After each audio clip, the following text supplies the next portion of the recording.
பசுபதி, ராகினி 2 பேருமே சேர்ந்து சொல்கிறாங்க. இங்கே பாருங்க, நான் என்ன சொல்கிறேனோ அதை அப்படியே கேட்டால் தான் எல்லாமே நடக்கும் அப்படின்னு பசுபதி சொல்கிறாரு. உடனே வெண்ணிலா சொல்கிறாங்க, நீங்கள் என்ன சொன்னாலும் நான் கேட்குறேன் அப்படின்னு சொல்லிட்டு. நீ மீடியா கிட்ட போயிட்டு அப்படியே அழுவணும், அப்படி நடிக்கணும். என்ன தெரியுமா சொல்லணும்? விஜய் இல்லைன்னா நான் செத்து போயிடுவேன் அப்படின்னு சொல்லிட்டு மீடியா கிட்ட எல்லாத்தையும் நீ சொல்லணும். அப்போ தான் அவங்க இறக்கப்படுவாங்க, எல்லாமே உனக்கு நடக்கும் அப்படின்னு பசுபதி சொல்கிறாரு. நீங்கள் என்ன சொன்னாலும் நான் அப்படியே கேட்குறேன். நீங்கள் என்ன சொல்கிறீங்க? என் நல்லதுக்கு தானே சொல்கிறீங்க, நான் கேட்குறேன் அப்படின்னு வெண்ணிலா சொல்கிறாங்க. அது மட்டும் இல்லை, நீ விஜய்கிட்டையும் போய் சொல்லு, நாளைக்கு நீங்கள் வரணும், என் கழுத்தில் தாலி கட்டணும்னு சொல்லிட்டு அவனோட வீட்டுக்கே போய் சொல்லு அப்படின்னு பசுபதி சொல்கிறாரு. நீங்கள் சொன்ன மாதிரி நான் பண்ணுறேன் அப்படின்னு வெண்ணிலாவும் சொல்லிட்டு இருக்காங்க. அப்படியே ஒரு மாதிரி வருத்தமாக உட்காந்துட்ருக்காங்க காவேரியோட அம்மா. காவேரி அப்போ தான் வராங்க. வந்த உடனே வாமா உள்ளே போகலாம், ஏமா இங்கே உட்காந்துட்ருக்க அப்படின்னு கேட்குறாங்க. உன்னை நினச்சா எனக்கு ரொம்ப வருத்தமாக இருக்குடி, ரொம்ப கஷ்டமாக இருக்குடி. எப்படி இந்த கஷ்டத்தெல்லாம் நீ தாங்கிட்டு இருக்க? இங்கே பாரு, அந்த கழுத்தில் தாலி இருக்கிறதுனால தான் எவ்வளோ பிரச்சனை, அவன் உனக்கு வேண்டாம் அப்படின்னு சொல்கிறாங்க. அம்மா தயவு செய்து இது எல்லாத்தையும் நீ ஃப்ரீயாக விடுமா. இப்போ நமக்கு பெரிய பெரிய 2 ஆர்டர் கிடச்சிருக்கு, அதை எப்படி பண்ணலாம், பிஸ்னஸ் எப்படி டெவலப் பண்ணலாம், அதை பற்றி மட்டும் யோசிமா அப்படின்னு காவேரி சொல்கிறாங்க. ஏய், உன்னால் எப்படி இப்படி இருக்க முடியுது? நீ கஷ்டத்தெல்லாம் வேணும்னே மறைக்கிறியா அப்படின்னு அவங்க அம்மா கேட்குறாங்க.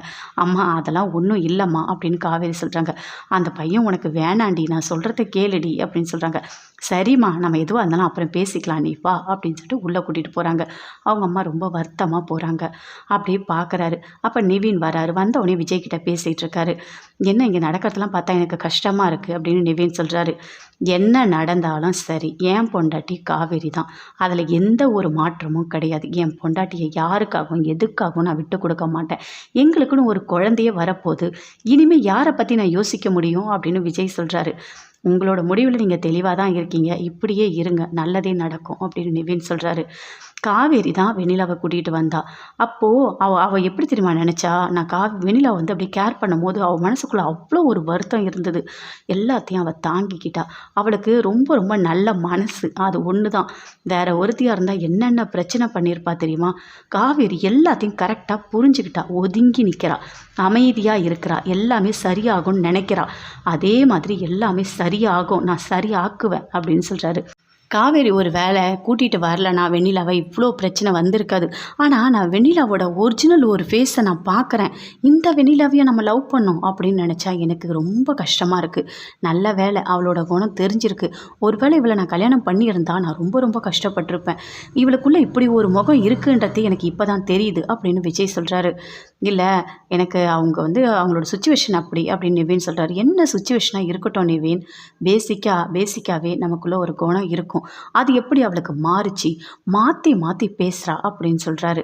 எல்லாமே சரியாகும் அப்படின்னு நிவின் சொல்கிறாரு. சரி போயிட்டு வரேன் அப்படின்னு சொல்லிட்டு விஜய் வீட்டுக்கு வராரு. வீட்டுக்கு வந்தோடனே அப்படியே உட்காந்துட்ருக்காரு. என்னப்பா ஏதோ நீ யோசிச்சுட்ருக்க, சரி வா நீ சாப்பிடப்பா அப்படின்னு பாட்டி கூப்பிட்றாங்க. இல்லை பாட்டி, எனக்கு பசிக்கல, நான் அப்புறமா சாப்பிட்டேன், நீங்கள் போய் சாப்பிடுங்க போங்க அப்படின்னு விஜய் சொல்கிறாரு. என்ன விஜய் இப்படி பண்ணிகிட்ருக்க, நீ போய் சாப்பிட்டு போ அப்படின்னு தாத்தா சொல்கிறாரு. சரின்னு எழுந்து வராரு. அதுக்குள்ளே வெண்ணிலா அவங்க மாமா 2 பேருமே வெளியே வந்து நிற்கிறாங்க. பார்த்தோன்னே அப்படியே கோவமாக வருது விஜய்க்கு. அப்படியே வராங்க வெண்ணிலா உள்ளே. வந்த உடனே சொல்கிறாங்க, இங்கே பாரு விஜய், ஏய் நீ எதுக்கு இங்கே வந்திருக்க, உன்னை யார் இங்கே வர சொன்னா, இது என்னோட வீடு தானே அப்படின்னு சொல்கிறாங்க. அதை கேட்டோன்னே பாட்டிக்கு கோவமாக வருது. என்னது உன்னோட வீடா, உங்கள் அப்பா சம்பாதிச்சு வச்சாரா இல்லை உங்கள் அம்மா சம்பாதிச்சு வச்சாங்களா, யார் வீட்டுக்கு வந்து யார் வீடுன்னு சொல்லிட்டு இருக்க அப்படின்னு பாட்டி சொல்கிறாங்க. இல்லை விஜய் என் புருஷன் எங்கே இருக்காரோ அதுதானே என்னோட வீடு அப்படின்னு சொல்கிறாங்க. ஏய், மறுபடியும் என்னை புருஷன் சொன்ன உனக்கு என்ன பண்ணும்னே தெரியாது, அப்படியே என்னை கோவப்படுத்தாத. காவேரி மட்டும்தான் என் பொண்டாட்டி தான், வேறு யாருமே கிடையாது. உனக்கு எத்தனை வாட்டி சொல்கிறது, நானும் காவேரியும் சேர்ந்து வாழ்ந்துட்டோன்னு சொல்கிறேன். அப்போ கூட புரிஞ்சிக்காம என்னை கல்யாணம் பண்ணிக்க சொல்லி வற்புறுத்துற, கொஞ்சம் கூட அறிவே கிடையாது உனக்கு அப்படின்னு விஜய் சொல்கிறாரு. இங்கே பாரு, உனக்கு கல்யாணம் பண்ணி வைக்கணும்னா நான் கல்யாணம் பண்ணி வைக்கிறேன், சரியா, நீ தேவையில்லாதெல்லாம் பண்ணிகிட்டு இருக்காத அப்படின்னு விஜய் சொல்கிறாரு. அதை கேட்டோன்னே வெண்ணிலாவுக்கு அப்படியே கோவமாக வருது, பயங்கரமாக கோவம் வருது. அப்படியே பார்க்குறாங்க. ஏம்மா நீ இப்படிலாம் பண்ணிகிட்ருக்க அப்படின்னு தாத்தாவும் கேட்குறாரு. மீடியா முன்னாடி போய் இவ்வளோ அசிங்கப்படுத்தி வச்சுருக்க, நீ லவ் பண்ண பையன் தானே, இப்படி தான் அசிங்கப்படுத்துவியா அப்படின்னு தாத்தா கேட்குறாரு. என்னோடய சுச்சுவேஷன் அப்படி தாத்தா, எனக்கு விஜய் வேணும், நான் விஜயை கல்யாணம் பண்ணிக்கணும், அவ்வளோதான் அப்படின்னு சொல்கிறாங்க. என்னம்மா நீ சொன்னதே சொல்லிகிட்டு இருக்க அப்படின்னு சொல்லிட்டு தாத்தா கோவமாக பேசுகிறாரு. இங்கே பாரு விஜய், நீ எனக்கு வேணும், எனக்கு நாளைக்கு நீ வந்து கல்யாணம் பண்ணணும், நான் கோயிலுக்கு போகிறேன், கண்டிப்பாக நீ வரணும் அப்படின்னு சொல்கிறாங்க. அதை கேட்டோன்னே, இங்கே பாரு அவ்வளோதான், நீ எத்தனை வாட்டி உனக்கு சொல்கிறது, உன்னை வந்து நான் கல்யாணம் பண்ணிக்கணுமா, கொஞ்சமாவது உனக்கு அறிவு இருக்கா, உன்னை லவ் பண்ண எல்லாமே கரெக்டு தான், ஆனால் உன்னோட குணம் என்ன இவ்வளோ மோசமாக இருக்குது, எனக்கு கல்யாணம் ஆகிடுச்சு, நான் காவேரியோட சேர்ந்து வாழ்ந்துட்டுருக்கேன்னு சொல்லிவிட்டு இன்னமும் வந்து எனக்கு கல்யாணம் பண்ணிக்க சொல்லிட்டு இருக்க, அதெல்லாம் வர முடியாது அப்படின்னு சொல்லிட்டு அப்படியே கோவமாக கத்துறாரு. என்னது உங்களால் வர முடியாதா? வர வைக்கிறேன், வரணும், நீங்கள் கோயிலுக்கு வந்து என்னை கல்யாணம் பண்ணணும், நான் தாலி கட்ட வைக்கிறேன் அப்படின்னு சொல்கிறாங்க. இங்கே பாரு உன்னால் முடிஞ்சா பார்த்துக்க போ அப்படின்னு சொல்லிட்டு விஜய் சொல்கிறாரு. அங்கேருந்து அப்படியே கோவமாக போகிறாங்க. வெண்ணிலா பயங்கர கோவமாக போகிறாங்க. அப்படியே தாத்தா விஜய் எல்லாருமே வந்து உட்காராங்க. விஜய் பயங்கர டென்ஷனாக இருக்காரு. இங்கே பாரு விஜய், நீ டென்ஷன் ஆகாத, எல்லாத்தையும் நம்ம பார்த்துக்கலாம் சரியா அப்படின்னு தாத்தா சொல்கிறாரு. இல்லை தாத்தா, இவ எப்படி புரிஞ்சுக்காம பேசிகிட்டு இருக்கா? தாலி கட்டணும்னு சொல்லிட்டு இருக்கா. அறிவு இருக்கா இல்லையா இவளுக்கு? என்னோட பொண்டாட்டி காவேரி தான், நான் சொல்லியும் அவள் கேட்கல அப்படின்னு சொல்லிட்டு விஜய் பயங்கரமாக டென்ஷன் ஆகுறாரு. நீ போய் தண்ணி கொண்டு வாமா போ அப்படின்னு சொல்கிறாரு. பாட்டி போய்ட்டு தண்ணி கொண்டு வந்து கொடுக்குறாங்க. அப்படியே வாங்கி குடிக்கிறாரு. இங்கே பாரு விஜய், ஃபஸ்ட்டு டென்ஷன் ஆகாத, கொஞ்சம் கூலாக இரு, எல்லாமே சரி பண்ண முடியும் நம்மளால் அப்படின்னு தாத்தா சொல்கிறாரு. அப்படியே விஜய் கேட்குறாரு, அமைதியாக இருக்காரு.